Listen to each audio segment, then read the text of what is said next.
Os alemães respiravam, comiam e bebiam antissemitismo e tiveram uma responsabilidade coletiva pelo Holocausto. Saiu a palavra discórdia, embate e ponto de vista.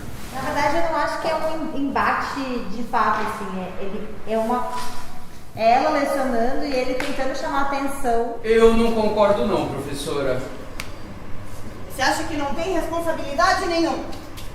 Bem, nem todos os alemães eram nazistas, né, pra começar. Ai, eu fico com uma raiva desse menino. Só pior. Acabou de nascer, leu o 5 livros e acha que sabe o que está falando. Estava analisando uma tragédia aqui, sabe? Tá menosprezando uma dor, um sofrimento enorme. Então isso tem muita coisa embutida, né? Tem preconceito, tem falta de empatia, tem todas essas questões. E é aluno dela. Como assim? Eu não posso deixar isso passar. Então tem essa está misturada na cabeça dela. Pode ter uma figura um pouco maternal aí também. Sim. Mas também tem um dado de Tem um lado professora político, que é: eu tenho responsabilidade para fazer você parar de falar essa merda. Você sabe do que você está falando? Sei sim. A Guerra Mundial é um tema que me apaixona bastante. Por isso eu tenho lido muito sobre a oposição de Rommel, A exceção que confirma a regra. sobre o atentado do Conde von Stauffenberg e sobre muitos outros que resistiram também, viu? E por que você prefere enfatizar as exceções? Por quê? Porque a resistência é heróica. Para conquistar o lugar dela, talvez ela tenha que conquistar essa autoridade naquele local de trabalho, pelo menos.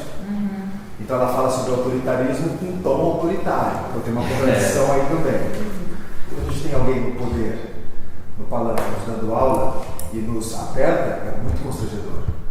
Porque essa pessoa de liderança, ela às vezes tem como pedagogia, às vezes é melhor acolher do que entrar num debate ferrenho. Então tem questões aí que a gente viu que às vezes um resquício de espelhamento do que tem em casa. Sim, mas é legal. A gente tinha falado isso, a relação dos alunos com os filhos. Que aluno é qual filho da Paloma? Desespero, né? Como ela é. Mas quem provoca primeiro é o Francisco. Sim, concordo. Mas quem provoca primeiro é ele. Porque ele que coloca a contradição. Ela não aperta até ele falar, mas nem todos os alemães eram nazistas. De fato, professora, eu acho que fica igualando tudo, pintando tudo de uma cor só, como a senhora está fazendo, aí você acaba banalizando a questão do Holocausto. Banalizando! Ele sabia o que era da história dela. Não foi. Não é à toa. Isso. Exato. Tem. Não é ilegítima a causa dele pra ele. Pra ele, Era super tipo, pera lá, e essa galera que também lutou. Ele não é uma pessoa ruim. Ele não é ruim, ele não é folgadão. Tem uma resistência alemã que é conhecida, todo mundo chama de Valkyria. e muita gente que foi assassinada, presa, torturada, porque estava resistindo ao nazismo, e eram jovens estudantes. Então, provavelmente, né, esse Francisco é um cara que leu sobre isso também. Se identifica. E aí ele se identifica ainda mais como estudante, e os estudantes que morreram com isso, né? E aí vai citar outras coisas. Então, a gente tem que entender para o personagem não ficar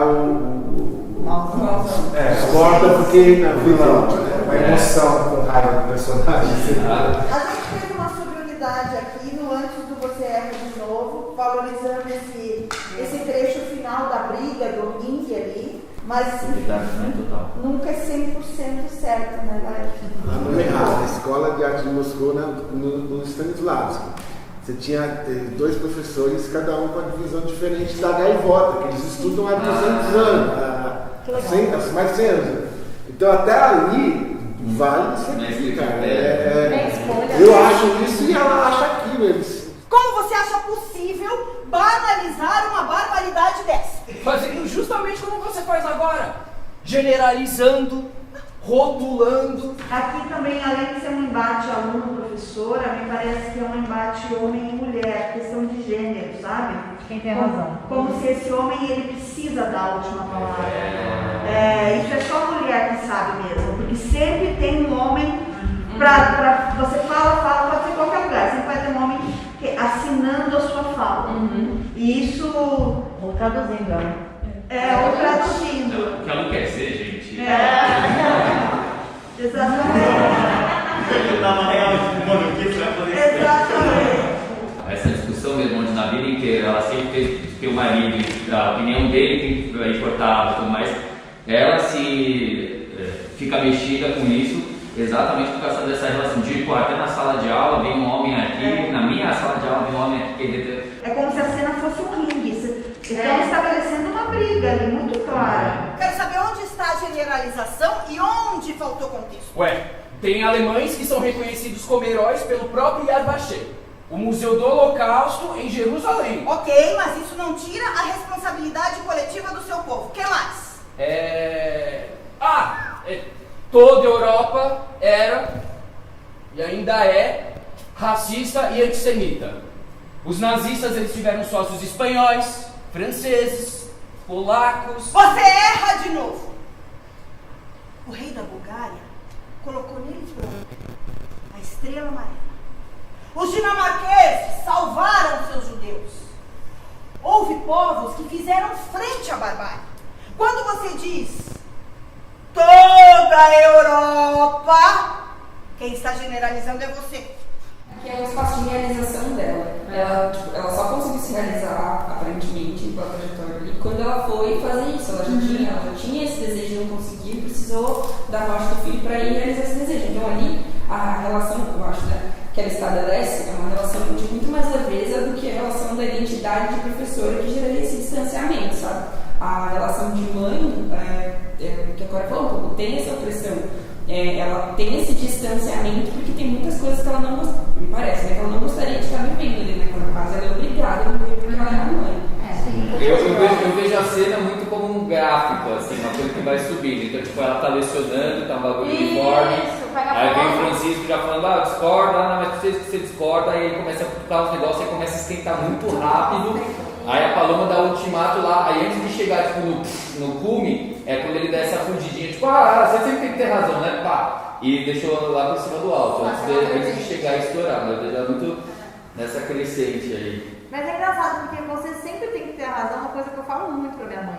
Aí eu tenho uma ideia, bater a porta no final.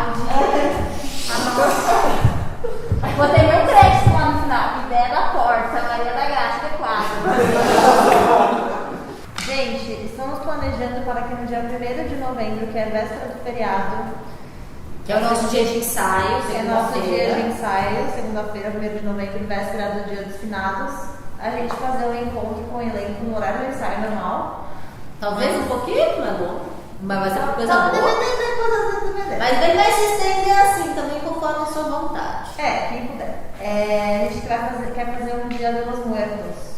Me gusta! Sim. Vamos fazer aí o ritual do Dia dos Mortos, porque é uma grande parte dos temas dessa peça, a morte, tanto quanto a cultura que está por trás disso.